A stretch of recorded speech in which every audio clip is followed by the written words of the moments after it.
Trump now exposes a Cuban scandal within the very freedoms America provides, and this Wednesday, May 27, 2026, Washington is looking into a suspicion that strikes at the heart of Havana's propaganda. The regime, which imprisons opponents, silences journalists, and surveils its own people. It is said to have used activists, organizations, trips, meetings, and political pressure within the United States to defend its interests, attack sanctions, and try to clean up the dictatorship's image abroad. The case revolves around an investigation into possible foreign influence linked to the Cuban regime, with attention focused on David Ramirez Alvarez, the second secretary at the Cuban embassy in Washington, who has been identified in the news as a point of contact with groups supportive of Havana. That's where the contradiction explodes. Cuba denies freedom to Cubans inside the island, but its allies do not. They use American freedom to campaign, lobby lawmakers, and protect Castroism outside of Cuba. What was behind this network? Why was Havana acting within American democracy? How did this influence get so close to United States politics? I'm going to tell you all about it.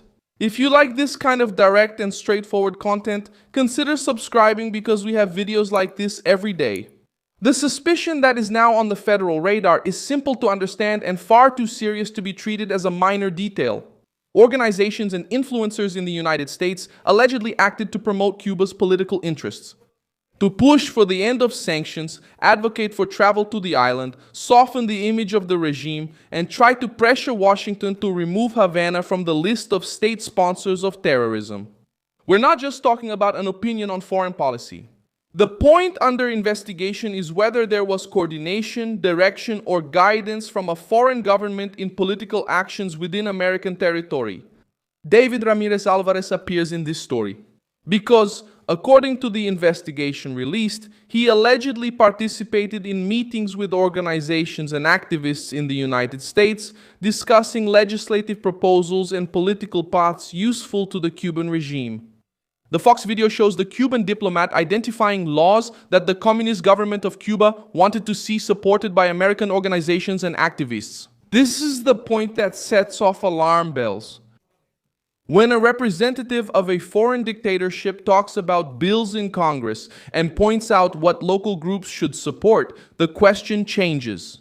It's no longer just solidarity, it's organized political influence. The difference between activism and an influence operation lies in transparency. In the United States, anyone can advocate for a cause, criticize sanctions, campaign, protest, and call for changes in foreign policy. This freedom exists and needs to exist. But American law requires registration when someone engages in certain political activities under the direction or control of a foreign principal.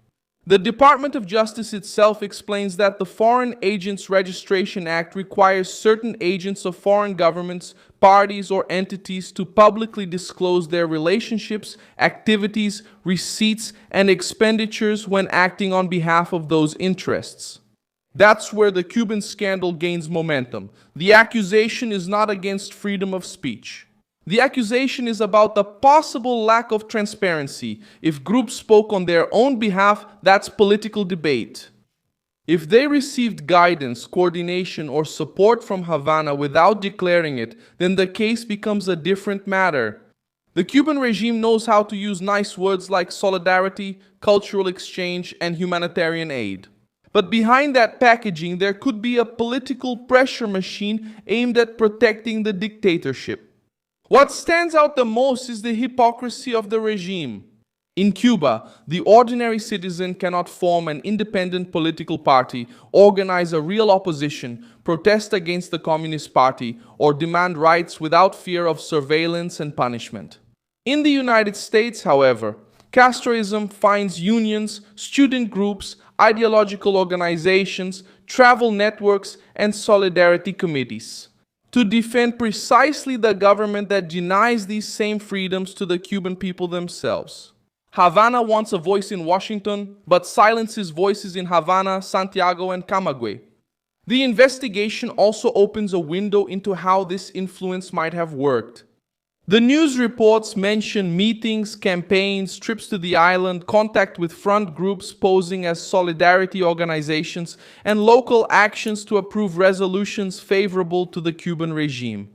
In the material discussed by Mario Pentón and Ellen Martinez, there is suspicion that sister city networks, solidarity committees, and groups linked to the Cuban Institute of Friendship with the Peoples may have helped create a structure for contact, movement, and mobilization within the United States. The national network linked to Cuba would bring together more than 60 groups and would have connections with organizations that arrange trips and political brigades to the island. The existence of local resolutions favorable to Havana in different parts of the United States is also mentioned. Money also comes into the conversation. Organizations with more than $1 billion in annual revenue are mentioned, along with talk of direct influence in shaping laws in the United States. This fact makes the case even more sensitive because the discussion is no longer just about ideological sympathizers and starts to involve financial capacity, political coordination, and organized presence. A dictatorship that claims it doesn't have the resources to feed its people, keep hospitals running, or prevent blackouts appears. At the same time, it is surrounded by an international structure capable of defending its interests outside the island. Trump's pressure against Cuba had already been increasing before this new revelation. On May 1, 2026, the White House issued an executive order imposing sanctions against those responsible for repression in Cuba and for threats to the national security and foreign policy of the United States. The Treasury confirmed the issuance of Executive Order 14,404 expanding the authority for sanctions against the Cuban regime. This move put Havana in a tighter spot because now the debate is not just about the old rhetoric of the embargo. It's also about the accusation of direct threat, internal repression, and political influence outside the island. The State Department also introduced measures to counter threats attributed to the Cuban regime under the same sanctions framework. This environment explains why the investigation into foreign influence comes at a dangerous time for Havana.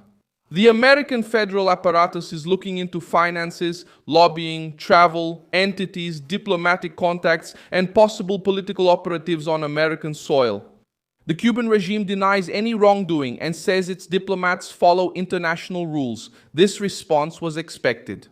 No government accused of running a foreign influence operation easily admits to using activists and organizations to push its agenda. But now the issue is a matter of documentation. The scandal also affects the narrative that the international left promotes about Cuba. For decades, Castroism has tried to blame all the island's problems on the American embargo. But when an investigation into an influence network within the United States emerges, that image starts to crack. Hunger, blackouts, repression, political prisoners, and the flight of Cubans are not creations of Washington. They are the result of a closed system controlled by an elite that demands freedom abroad while denying freedom at home. The most explosive part is that this network allegedly used American democracy itself as a shelter.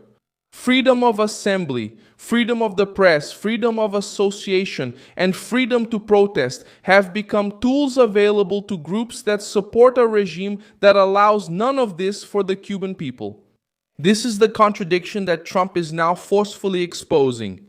The dictatorship enters America's free civic space to ask for political protection while keeping the island trapped in censorship, fear, and dependence. Milson Alves, an international relations analyst, and my purpose is to keep you accurately informed every day. The news links are in the video description. Like this video, subscribe, and check the comments at the end to stay engaged with the Milson Alves community.